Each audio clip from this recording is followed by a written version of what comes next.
buhay o kabiguan, ng ligaya o lungkot. Kaya marapat lamang na tanggapin si Jesus bilang tagapagligtas at Panginoon. At matapos yun ay panariwain ang katapatan at paglapit sa Kanya bawat araw o day by day. Ang day by day ay naglalayong umalalay sa pang-araw-araw na pamumuhay. Narito po si Kuya Ed Lapis sa mensaheng pinamagatang What to Do with Your Mind.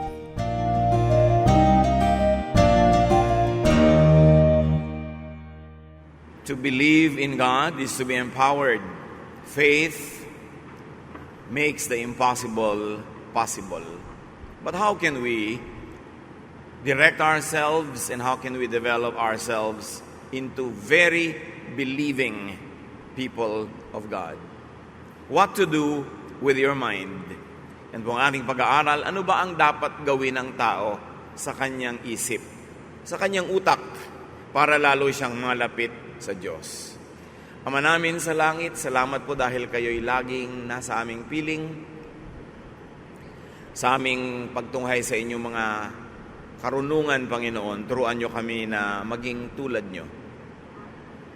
Isang munting bahagi ng inyong karunungan lamang ang mapa sa amin, Panginoon, ay sapat na upang makita namin ang hiwaga ng buhay at makapamuhay kami ng mapayapa, masagana at makadiyos. Lead us, teach us, forgive us our sins. And now, O Lord, as we gather at your feet, may your wisdom be ours. Turuan niyo po kami takayin sa karunungan na magdadala sa aming espiritu na mapalapit kami sa inyo. So be our teacher. Be the preacher, O God. We want to hear your voice. We want to learn at your feet. Gamitin niyo lang inyong lingkod na kasangkapan, subalit kayo ang mangaral. Lahat ng ito, idinadalangin namin, itinatalaga sa inyo, sa pangalan ng iyong anak na si Jesus. Amen. What to do with your mind? First of all, what are the basic truths about the mind? Ano ba ang talagang mahahalagang katotohanan tungkol sa isip ng tao na dapat nating laging maalala? First of all, there's truth to the saying that it's mind over matter. Nakapananaig ang isip sa mga pisikal na katotohanan. Nakapaghahari ang isip sa physical realities and natural laws.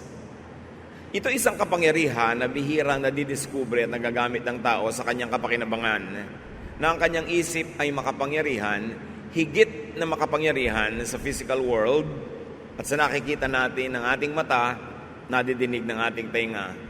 Romans 12:2. Do not conform to the pattern of this world, but be transformed by the renewing of your mind. Then you will be able to test and approve what God's will is, His good, pleasing, and perfect will. Napakahalaga ng sinasabi sa atin ng verse na ito.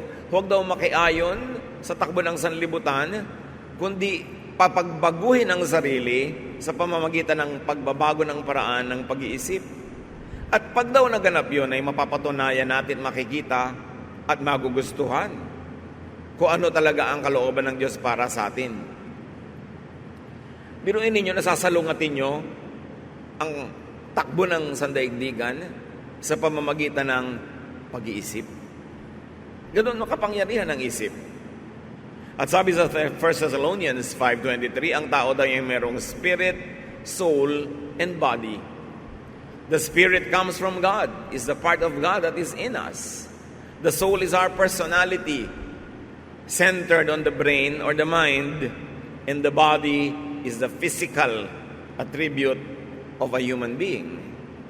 At marapat lamang na ang espiritu na galing sa Diyos ang siyang maghari doon sa soul na tinatawag. Yung brain, yung utak, kailangan meron pang nangingibabaw doon at yon ay dapat ang espiritu ng Diyos.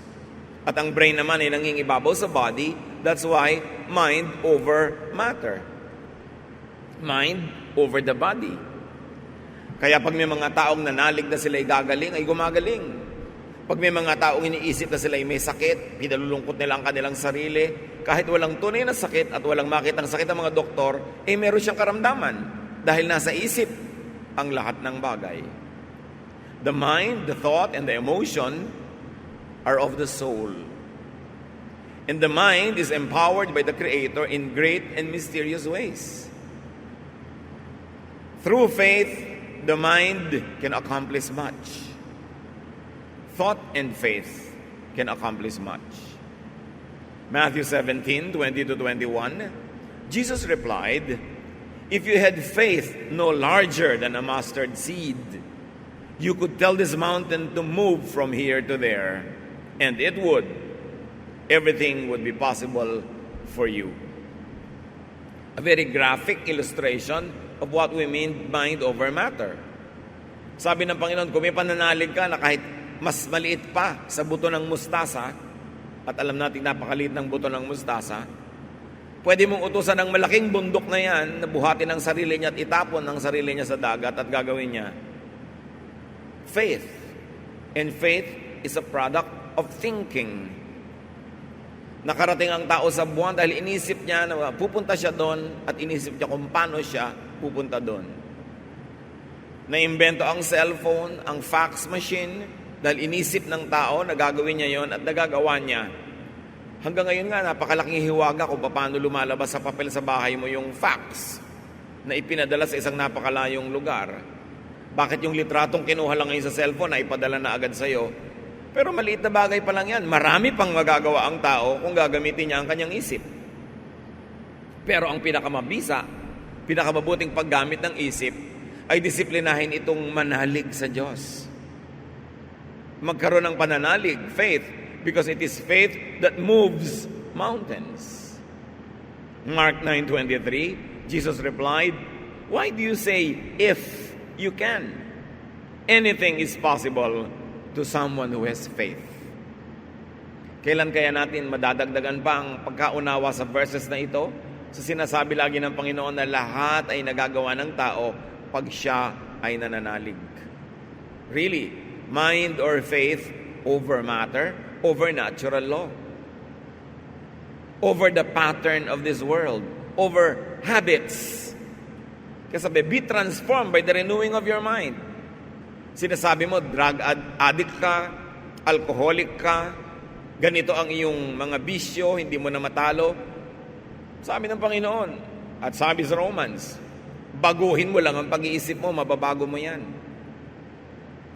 Pero kung iniisip mong, hindi ko matatanggal ang aking bisyo, hindi nga matatanggal. Bakit? Yun ang iniisip mo Ang iniisip mo ang mangyayari. Ba't kayo ngayon nandito? Di ba dahil iniisip niyong pupunta kayo rito?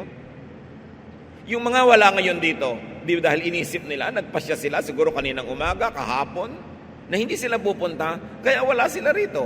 Pag inisip nyo, yun ang mangyayari.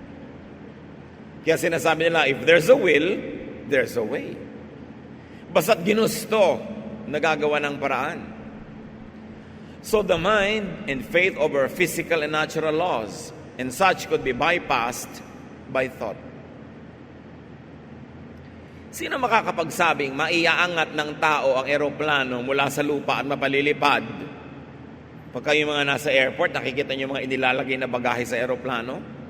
Kung gaano kabigat yun, gaano kabigat ang inyong katawan, napaaangat ng tao sa lupa ang eroplano at napapalanding sa tamang airport. Liban na lang sa mangilan-ngilang mga sakuna.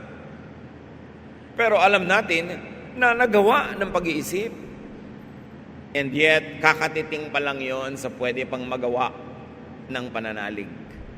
Lalo't ang pananalig na ito ay sa Panginoong Hesus na nagsabing, manalig kayo at magaganap. Maaring ito ay maganap sa physical reality o maganap sa loob ng inyong utak, which is better than physical reality, and in your perception, that is better than reality.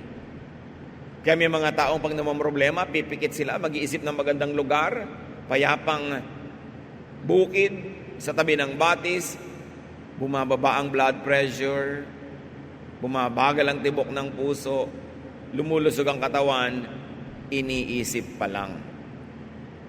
Kaya mahalaga ang pag-iisip. Consider human endurance because of faith. Yung mga tao na pinapersecute religiously, nung unang panahon na nahaharap nila ang naglalagablab na apoy, pinapakain sila sa mga leon, nahaharap nila ng may kasiyahan at kapayapaan. Paano mo gagawin yun? Normally, matatakot ka siyempre. Pero dahil sa pananalig, nalalampasan, pati takot. Ano ang nagagawa ng pag-ibig? Mahal na mahal mo ang katawan mo, ni ayaw mong matusok ng aspile. Pero pag may mahal ka sa buhay, willing kang pabuksan ng iyong sikmura, kuhanin ang iyong atay at ilagay sa kanya para siya mabuhay. Yun ang nagagawa ng pag-ibig. Again, it is part of the mind, the emotion, love. Bakit may mga taong nahaharap ang mga punglo, ang mga bala, kamatayan para sa pag-ibig nila sa kanilang bayan? Again, it is faith. It is a work of the mind. And even health and medical laws and the so-called limits of medical facts are transcended by faith. Mayroon akong kilala na sa kanyang pananalig, hindi daw dapat siya magkaroon ng blood transfusion. Dinugo ng dinugo, kailangan blood transfusion. Tumatanggi siya, ayaw niya. Labag sa kanyang kalooban, nagpasya ang kanyang mga mahal sa buhay na pabigyan siya ng blood transfusion. Hindi pumasok ang dugo sa kanyang mga ugat. Hindi nagawa ng siyensya na ipasok ang dugo sa kanyang mga ugat dahil sa faith niya na hindi dapat mangyari yon. Kaya lang namatay siya. Pero kanyang napigil ng kanyang pananalig yung pagdaloy ng dugo mula doon sa instrumento patungo sa kanyang ugat. Samantalang halos naghihingalo na siya at wala ng consciousness. Gandun din ang pagpapagaling. May mga eksperimento sa medisina na nagsasabi ng tinatawag na placebo effect. May dalawang pangkat na mga may sakit. Isa ay pinainom ng gamot, na talagang gamot, at yung isang pangkat ay lingid sa kanilang kaalaman ay pinainom ng hindi naman gamot, pero mukhang gamot. Gumaling din sila. Hindi dahil sa ininom na gamot, kundi dahil nananalig silang gagaling sila dahil sa pinaniligan nilang gamot pala yung iniinom nila. Alam niyo yung mga tinatawag ng mga psychosomatic patients. Nabigo na ang buong ospital para hanapin ang sakit, pero ang daming sakit ng katawan kasi hindi sakit na physical, sakit sa isip. Napagka yung isip na yon ang pumayapa, nanalig, nalagay sa katahimikan, gumagaling yung mga sakit dahil wala naman talagang sakit, symptoms lang. Marami pang halimbawa ng kapangyarihan ng isip. Yung mga pinag-aaralan ngayon, na kuminsan allergic ang maraming relihiyoso na telekinesis, yung napapagalaw mo yung basong malayo nasa kabilang lugar, mental telepathy, pati ang mga tinatawag natin mga miracles, lahat yan ay gawa ng pananalig na lumalabag, lumalampas sa mga batas ng kalikasan. Kaya mahalaga ma-develop natin ang pag-iisip, lalo ang pananalig. Napakayaman at napakamakapangyarihan ng isang taong may matibay na pananampalataya sa Diyos. Dahil yung pananalig niya ay parang plug ng kuryente na naisasaksak niya doon sa outlet ng kuryente na siyang kapangyarihan ng Diyos. The mind is the greatest and the last frontier na dapat ay mas maunawa ng tao dahil yan ay bigay ng Diyos. Another basic truth about the mind is that you are your thoughts. Tayo ay bunga ng ating pag-iisip. O bakit mahaba ang iyong palda? Kasi yan ang iniisip mong dapat haba ng palda. Bakit ganyan ang kulay ng iyong buhok? Kasi iniisip mong yan ang gusto mo, yan ang bagay sa'yo. Bakit ganyan ang ugali mo, maramot ka? Kasi iniisip mong dapat ka magdamot sa dami nagsasamantala. Bakit may mapagbigay?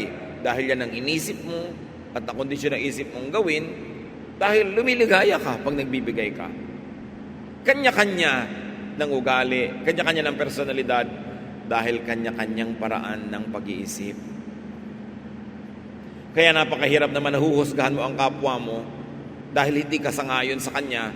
Iba siyang mag-isip sa pag-iisip mo, paano mo ililipat sa loob ng bungo niya ang iyong utak.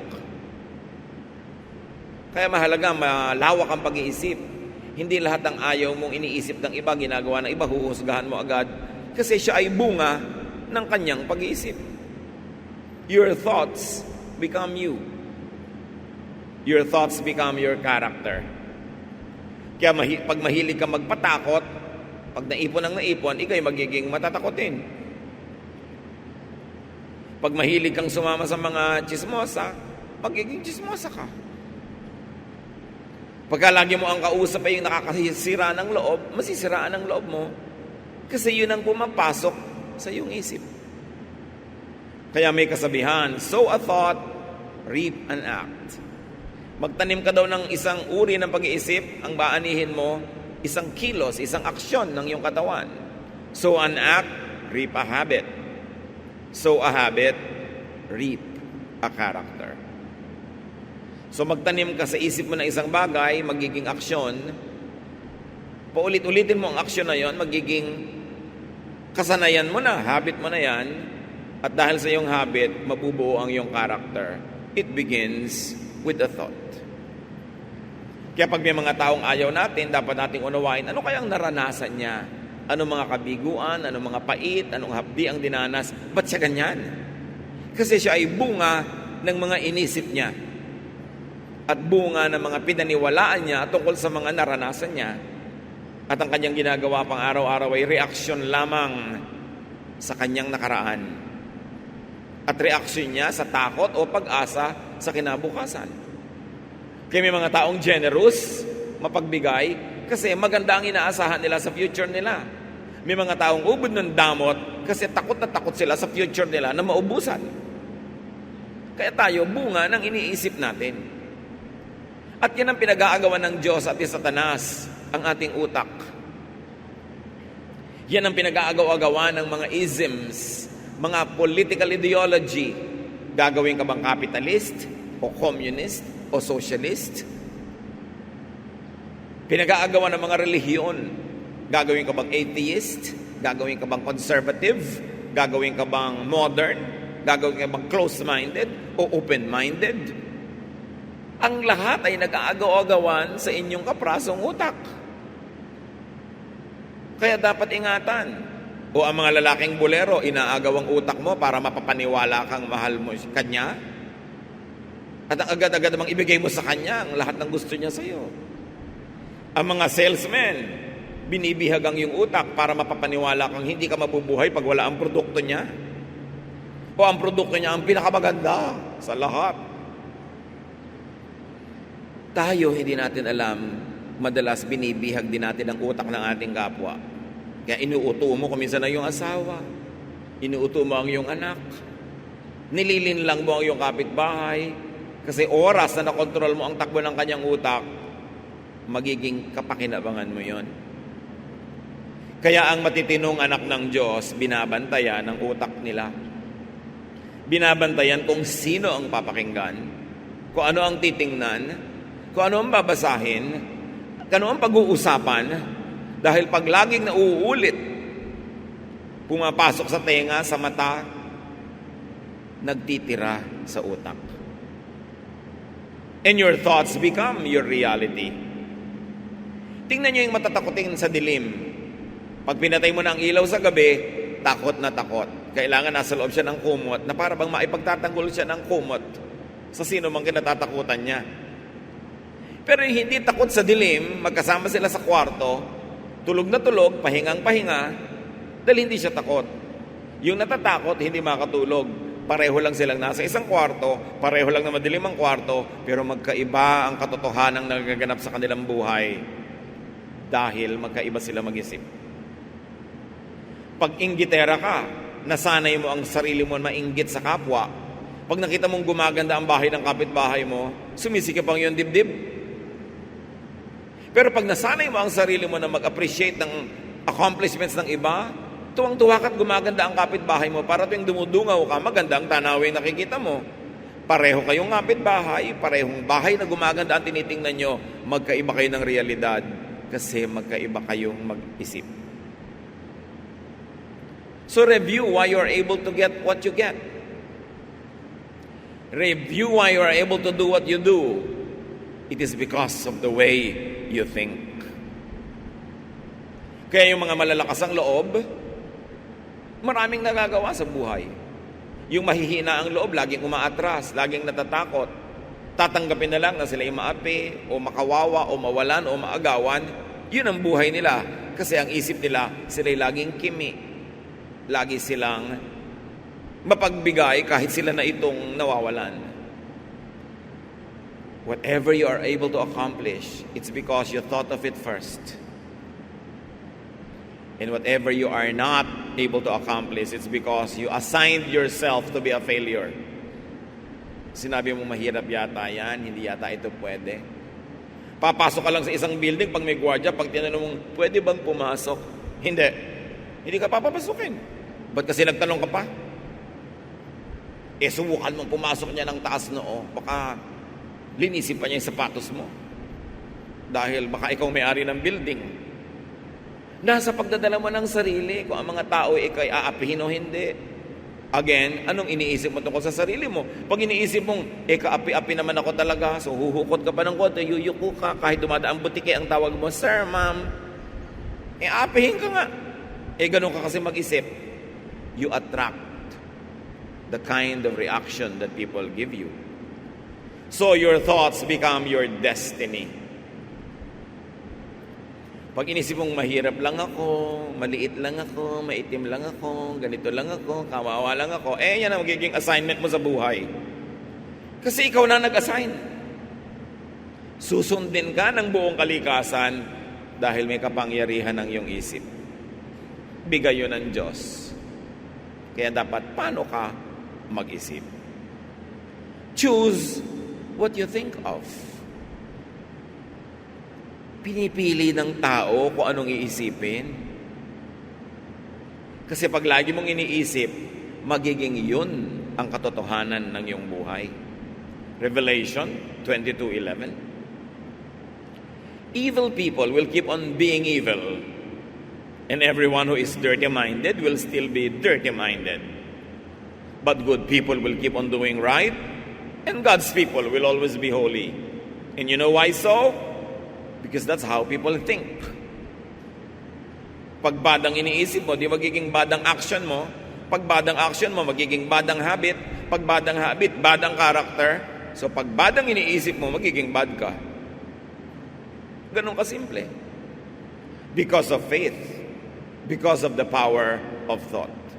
Kaya ang sabi ng Hebrews 3:1, fix your thoughts on Jesus. Sa Kanya tumingin. Siya ang isipin. Mga salita niya ang paalingaw-ngawin sa ating mga tainga. Mga ginawa niya ang ating tularan. And you would be like Jesus. Try to think like Satan. Maging mainggitin. Maging magagalitin. Mapangpuna, mapangmuhi. Magiging ganun ka rin sa iyong buhay.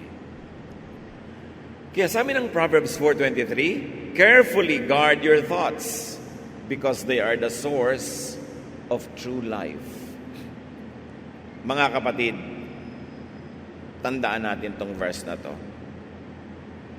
Pakaingatan, bantayan ang inyong pag-iisip. Pag may mga dumadapo na ng mga paru-paro ng kasinungalingan, no, alis, itaboy. Pag may dumadapong mga paru-paro ng takot, itaboy ang takot. Kasi pag ang inisip mo takot, matatakot ka. Kaya natatakot po ako. Kasi ang iniisip mo, yung katatakutan. Kaya ka natatakot. Ikaw ang may kagagawa niyan. Umiimbento ka ng problema mo sa buhay. Ba't di ka mag-isip ng magagandang bagay? Because your thoughts become your realities. Think into becoming and being something or someone. Bata pa lang ang tao, dapat nag-iisip na, sino ba ang mga gusto kong huwaran? Sino ang gusto kong tularan? Ang liliit pang bata naninigarilyo, bakit? Kasi yun ang ginagawa ng tatay ko. So yun tinutularan. Bata pa, lalaki, anong ambisyon mo sa buhay? Magkaroon po ng 3 asawa. Bakit? Ang tatay ko po 3 asawa. Mga maling halimbawa. Kaya dapat nagbibigay tayo lagi ng magandang halimbawa para may tularan ng mga bata. At kahit hindi na bata, pwede pa rin tumulad sa tama. Think of becoming something or someone. Pag wala kayong balak na maging kung ano sa buhay, talagang kung ano na lang ang mangyayari sa inyong buhay. Dapat may plano. Those who fail to plan, plan to fail. So anong plano nyo sa buhay? Babae, may naliligaw sa yung lalaki, I love you ng I love you, text ang text. Itanong mo, anong plano mo sa akin? Balak mo ba akong pakasalan in the next 6 months? Ay, hindi. Ba't ka naliligaw? Anong balak mong gawin sa akin? Hingian ng baon? Ng sandwich? Tagagawa ng thesis? Wala ka palang balak sa akin. Ba't mo ko nililigawan? Dapat tinatanong nyo, anong balak mo sa akin? Magjo-join ka ng isang church. Anong balak nyo sa akin pag nag-join ako dito? May curriculum ba kayo dito? Na kung ako'y magko-cooperate, a-attend? May ma-attendan ba ako mga kurso? Anong balak nyo sa akin? Dapat may balak. Ang tanong, anong balak nyo sa buhay nyo? Anong balak nyong gagawin nyo pagtanda? Halimbawa, hindi pa kayo matanda ngayon. Balak nyo ba na meron kayong pera na pang tour, pang travel? Balak nyo ba na pag nagkakasakit kayo, meron kayong pampagamot? Kung yun ang balak nyo, may gagawin kayo ngayon para matupad yung balak na yon pagtanda nyo. Kasi kung wala kayong ganong plano habang bata kayo, pagtanda nyo, anong inaasam nyo mangyayari? May plano, may iniisip ang tao. Dahil pag inisip mo, ginusto mo, ipinanalangin mo, pinagsikapan mo, yun ang mangyayari. Liban na lang sa mangilang-ngilang mga sakuna. But if nature would have take its normal course, your plan and your desire is what will happen in your life. Mark 11:24, Jesus says, everything you ask for, meaning you believe or think of, in prayer, will be yours, if only you have faith. Pag hiningin ninyo at nananalig kayo, magiging inyo kung kayo may pananalig. Hindi magic. Kasi ang tunay na pananalig, may aksyon. Nananalig kang yayaman ka, may aksyon ka, magpapayaman ka. Hindi ka maghihintay na lumaglag yun mula sa langit. Nananalig ka na, tatanda ka malusog, may aksyon ka. Kumakain ka ng tama, nag-exercise ka, umiiwas ka sa mga unnecessary stress. Dahil yun ang paniniwala mo, therefore yun ang gagawin mo rin. Hindi pwedeng naniniwala ka sa isang bagay, tapos kabaligtaran yung ginagawa mo. Naniniwala kang yayaman ka, pero ang tamad-tamad mo, wala kang ginagawa. Hindi paniniwala yun. Ilusyon ang tawag doon. Dahil ang tunay na pinaniniwalaan, ginagawan ng paraan. Tinutupad. Kaya may mga heroes and heroines. Kaya may mga rebulto at mga monumento sa bawat plaza. O may monumento sa Jose Rizal sa bawat plaza ng Pilipinas. May dala-dala mga libro. Tapos uupo ka doon sa paanan ng monumento, magiinuman kayo, hindi malaki marunong magbasa. Sayang ang monumento. Kaya nga may monumento, sinasabi magbasa ka tulad ni Rizal. At kung kaya mo pa, magsulat ka tulad ni Rizal. Bakit may monumento si Bonifacio, may hawak-hawak na gulok? Pasabing, huwag kang pumayag na inaagaw ang mga island mo ng ibang bansa. Huwag kang pumapayag na inaagawan ka ng mga foreigners ng sarili mong bayan. Kaya may monumento. Kaya may mga public murals. Kaya may mga watawat. Kaya rin kung minsan sa religious life may mga idols. Kasi para gayahin mo yung ginawa ni ganung tao, ni ganung kung sino man na idol yon. Role models. Kaya dapat tingnan natin. Bakit may monumento? Decide what you want to be and think towards it. Gusto mo maging ideal mother, gusto mo maging nearly perfect wife, anong gagawin mo para mangyari yon? Marami mga tao, at hindi siguro kalabisang isiping lahat ng tao, gusto tahimik ang buhay nila sa pamilya. You want a peaceful family life. Pero anong ginagawa ng tatay, ng bababae, anong ginagawa ng nanay, nagkakasino, anong ginagawa ng mga anak, nagda-drugs? Paano mangyayaring magiging matiwasay ang buhay nyo? Ang iniisip at ginagawa pang araw-araw, hindi naman patungo doon. Sa iba patungo. Gusto mo friendly ka, gusto ka ng mga tao, pero wala kang ginawa, kundi i-backbite sila, i-chismis. Paano mangyayari yon? Iba ang ginagawa at iniisip mo. Decide what you want to be and reject thoughts that lead you away from it. Create your self-image, then think unto it. By thinking, by projection, by desire, by prayer, and by corresponding action, step closer and closer to your dreams. Kaya ang sabi ng Psalm 26:2, test my thoughts and find out what I am like. Suriin niyo po ang aking mga iniisip, O Diyos, at ibunyag niyo kung ano talaga, sino talaga ako. If you want to change yourself, if you want to change your life, change your thoughts. Nandun ang tunay na labanan sa loob ng isip. Kasi pag ang isip nagpasya na, talo na ang lahat ng pinagpasyahan ito. Halimbawa, nagpasya ka sa isip mo, iiwan ko ang aking asawa. Nasa loob ng isip mo yon. Kahit araw-araw, pinaghahanda mo siya ng pagkain, may ginagawa ka na parang hindi ganon. One of these days, ang mangyayari talaga yung inisip mo. Kasi yun ang laman ng iyong isip. So anong ilalaman nyo sa isip nyo, mga kapatid?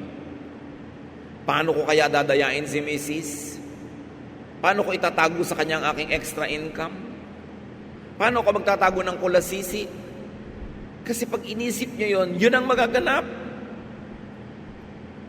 Pero gusto mong tumanda ka ng tahimik ang buhay nyo. Hindi ka nahihiya sa mga sarili mong anak. Gusto mong tumanda kayo in a very graceful way. Pag lagi mong iniisip yon, kikilos ka para yun ang mangyari. The mind is your very personal and private domain. Only you can really change the way you think. Kapag may mga magulang, kakausapin ako, Pastor, pwede niyo bang counselin yung anak ko kasi drug addict? Ang tanong ko, gusto ba niyang pa-counsel? Hindi po ayaw pong makinig anong gagawin mo sa akin? Pagsasalitain mo ko doon para rejectin lang niya ako? Pag gusto niyang pa-counsel, kahit nasa tawi-tawi, puntahan natin. Kung ayaw, ba't mo ko papapuntahin sa ayaw? Kahit ako magsirko, kumain ng aspile, bumuga ng apoy, walang mangyayari. Kasi ayaw. Dapat gusto. Kaya huwag niyong pinipilit ang mga tao, dinadaan sa pilit na sumunod sa inyo.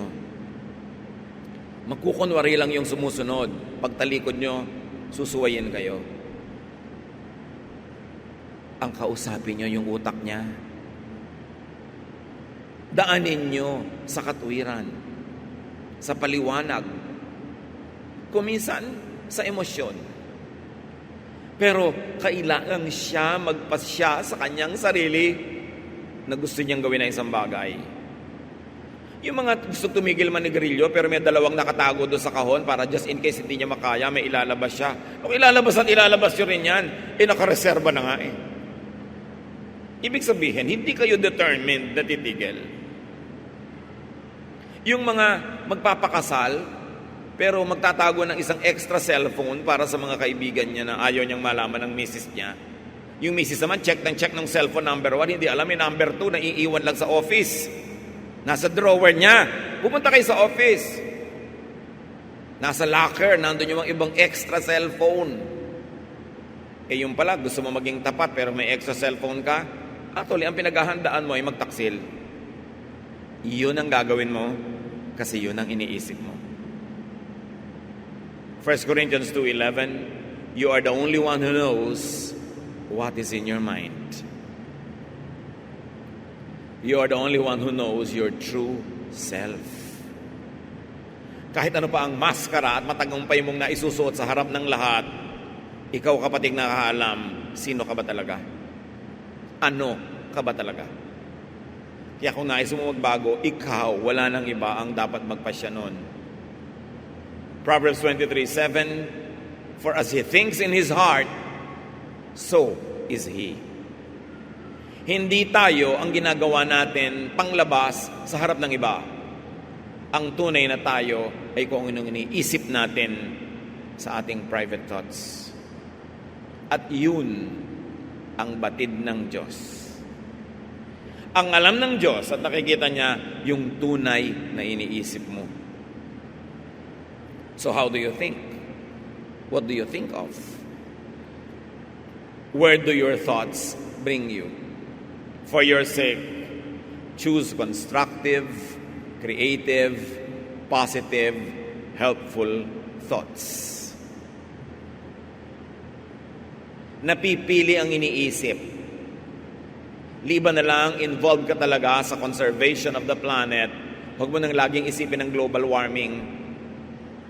Gawin mo na lang magagawa mo, mag-conserve ka ng energy, mga carbon emissions, alamin mo kung anong dapat mo online, tapos huwag ka na mag-worry kung kailan kaya lulubog ang planeta sa tubig na natutunaw.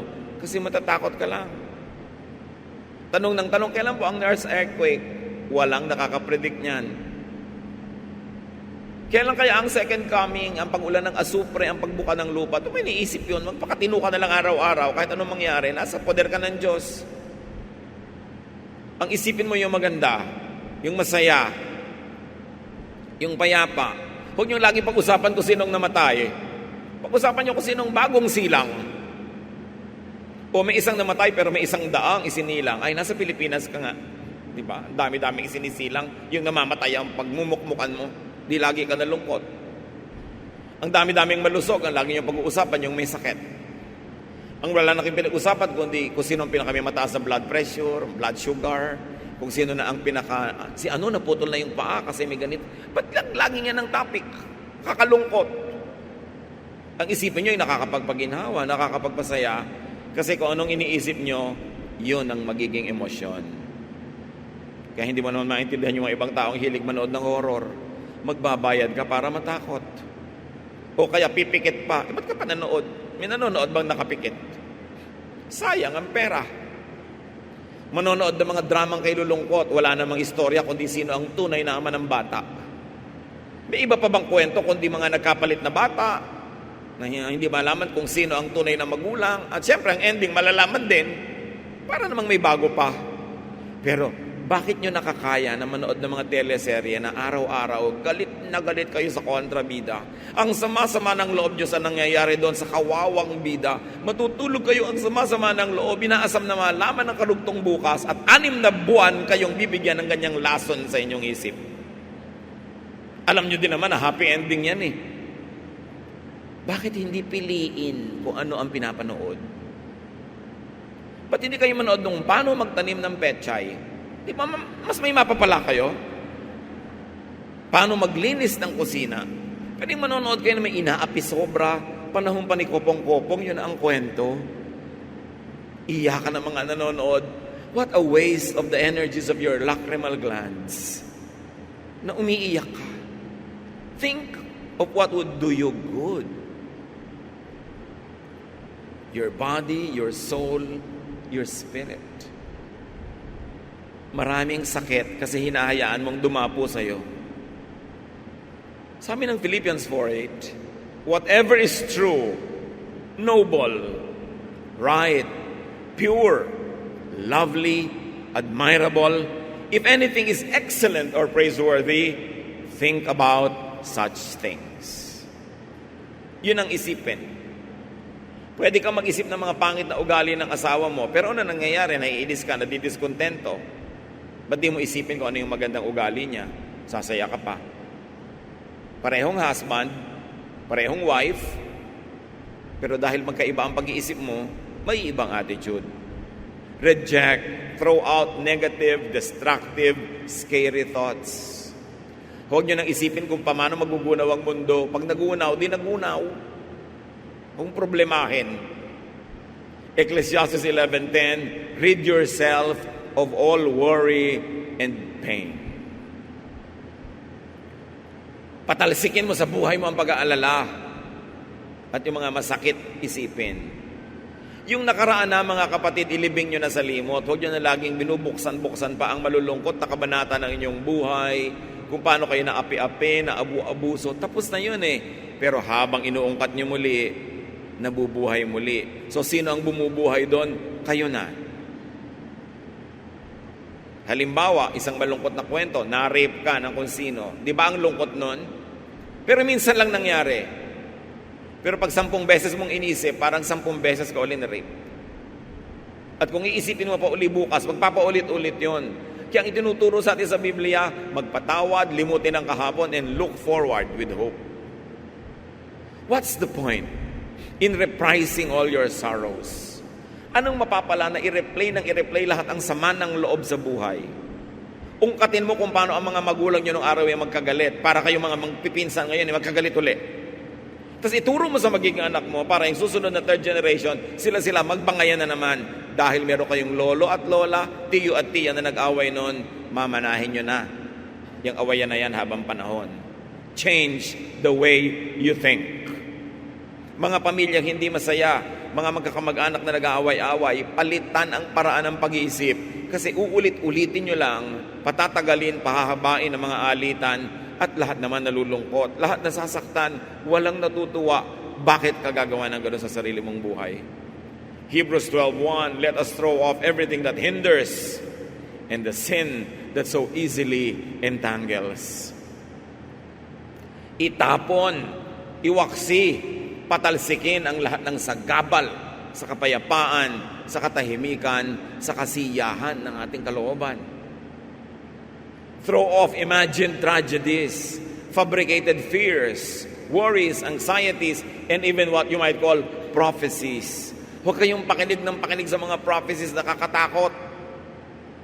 Maraming religious prophecies, gusto lang kayo ma-blackmail into donating, into serving, so that you get manipulated by the prophets, the so-called and self-appointed prophets.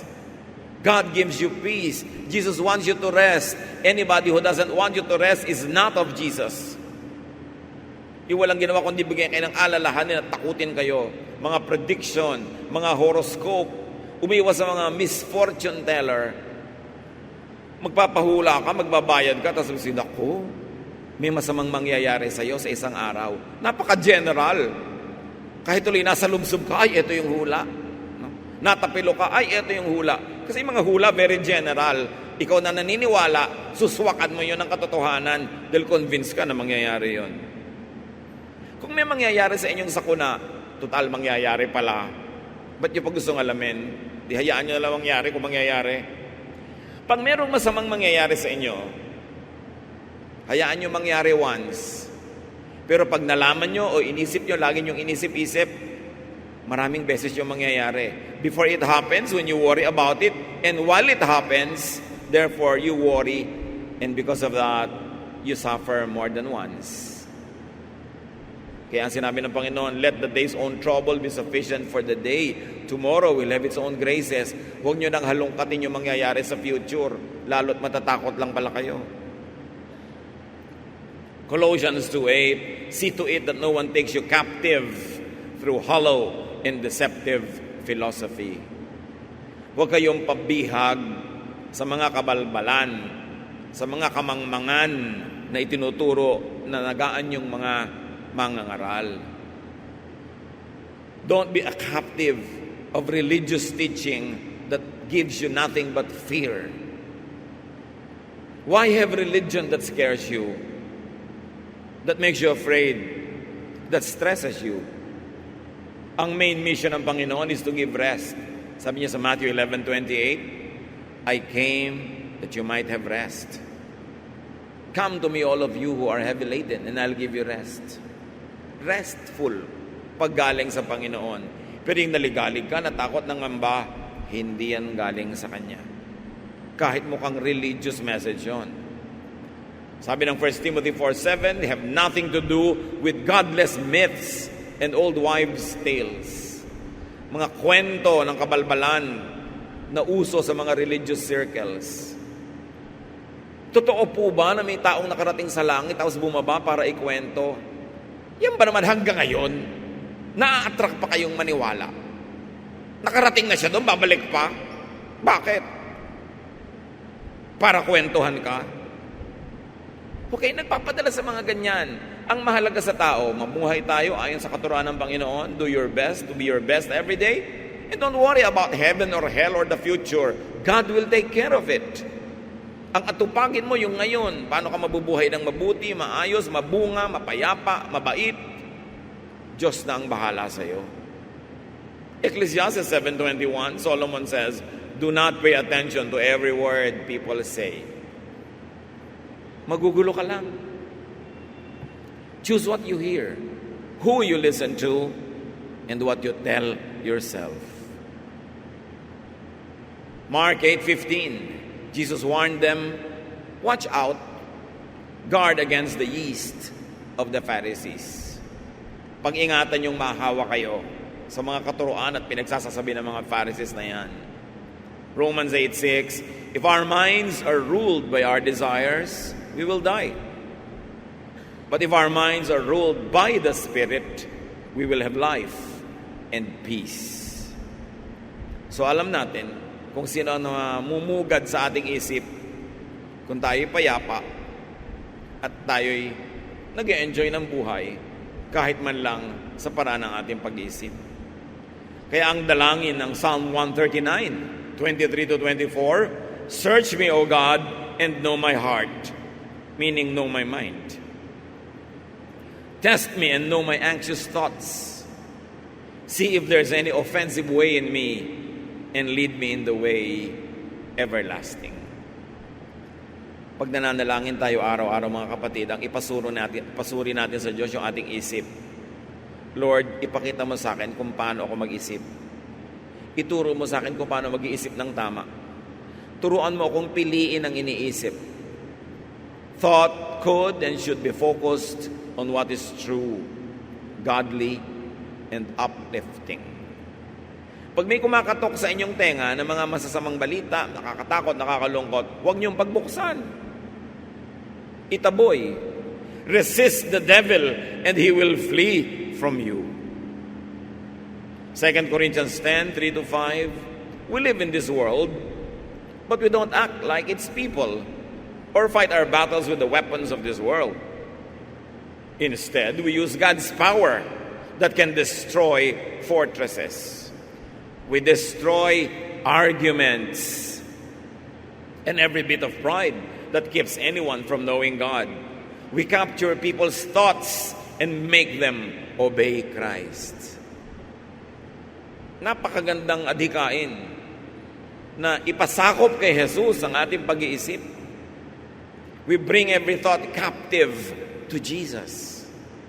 Kasi siya lang ang pwedeng pagtiwalaan, paglagakan ng ating utak. Ang itinuturo niya, rest, peace, love. Pag ibinigay mo sa ibang yung utak, ang ituturo sa iyo, pride, warfare, quarrels, envy, jealousy. Kaya dapat piliin. Hold every thought captive to Jesus. So let us capture our own thoughts and make them focus on, dwell on, obey, and follow Jesus.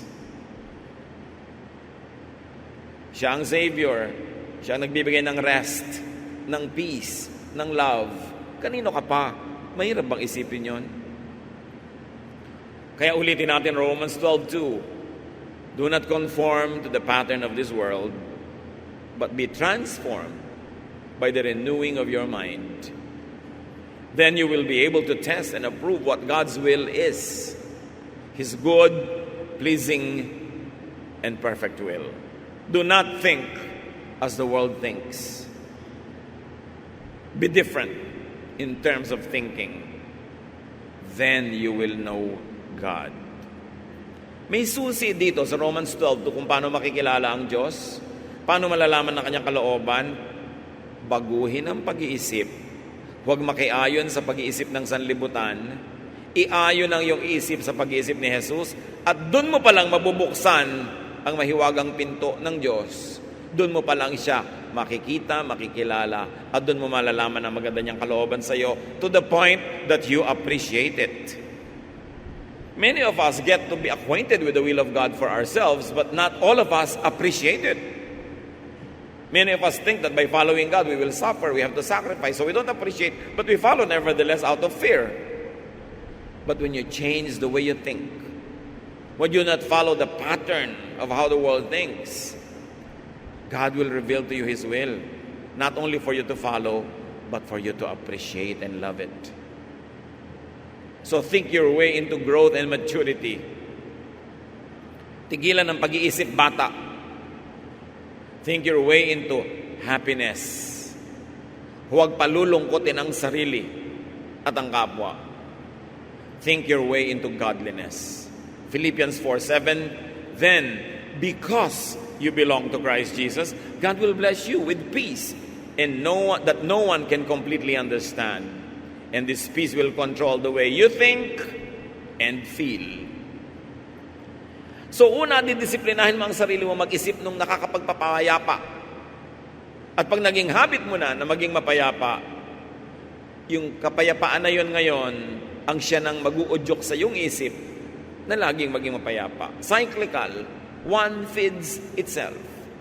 When you think of peaceful things, you become peaceful. And when you are peaceful, you will be thinking of peaceful things. So get into that very positive habit. Submit your mind to Jesus. Dear God, we thank you that we have Jesus to submit to. That we have Jesus as an example. The example. Salamat, Panginoon, dahil ayaw nyo kaming mawalay sa inyo.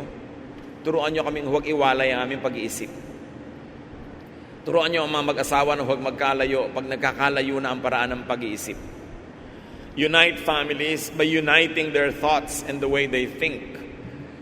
Unite your church, O God, by uniting the way your people think. Unite our nation by making our people think the same way. Turuan niyo kami, Panginoon, na madisiplina ang pag-iisip, makilala ang mga tukso at sumisira sa aming isip, matanggihan ang mga ito. Lord, teach us to submit our thoughts to you. Pagbulay-bulayan natin, mga kapatid, ilang sandali, ano mga personal na project ang dapat natin gawin para madisiplina ang pag-iisip. Pagtanggi sa mga negative, mga nakakatakot, mga masama, at pag-iisip ng mabuti, ng maganda, at nakakapagpatahimik ng loob. Lord, guide your people. You know the situation of each one. Talk to each of us right now, O God, and guide us how we may apply this in our private lives. Be with the Lord in silent meditation.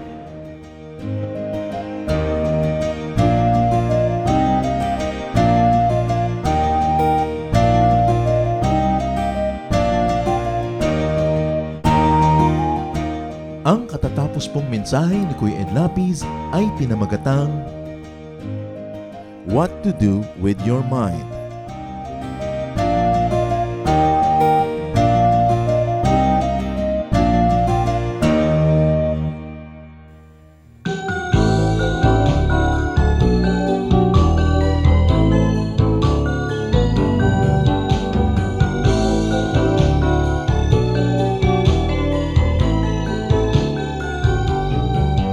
Bigyan mo ako ng pusong laging may awit, hindi nagagalit. At ituro mo sa aking buhay paano umibig sa aking kaaway. Kahinahunan, kahinahunan, kahinahunan yung ibigay. Kahinahunan, kahinahunan, bunga ng Espiritong buhay. Kahinahunan, kahinahunan, kahinahunan yung ibigay. Kahinahunan, kahinahunan, bunga ng Espiritong buhay. Bigyan mo ako ng pusong napaaawat, nagpapatawad, upang di ako mapaaway.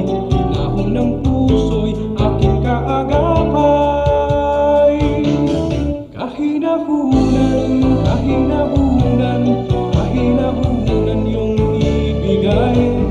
Kahinahunan, kahinahunan, bunga ng Espiritong buhay. Kahinahunan, kahinahunan, kahinahunan yung ibigay. Kahinahunan,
sa mga tukso, tulungan mong pigilin ang sarili ko. Tulungan mo akong maging tapat sa'yo. Pagpipigil sa sarili, pagpipigil sa sarili.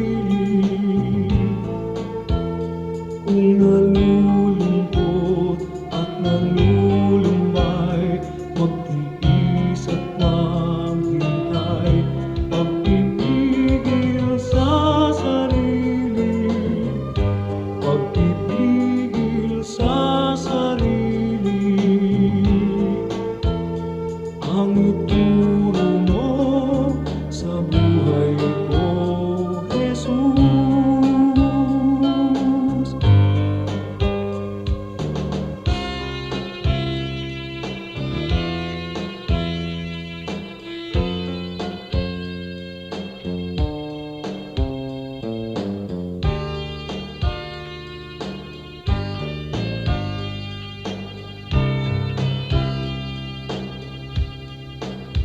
At sa mga tukso'y tulungan mong pigilin ang sarili ko. Tulungan mo akong maging tapat sa'yo. Pagpipigil sa sarili, pagpipigil sa sarili. Kung nalulungkot at nalulumbay, magtiis at maghintay. Pagpipigil sa sarili, pagpipigil sa sarili. Ang ituro mo sa buhay ko, Jesus. Ang ituro mo sa buhay ko, Jesus.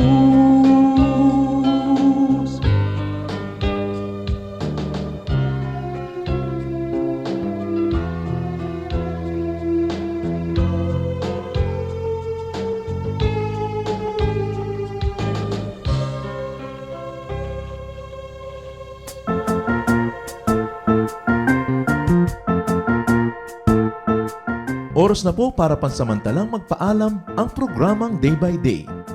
Tayo po'y magsama-sama tuwing ika-6 hanggang ika-7 ng umaga, araw-araw.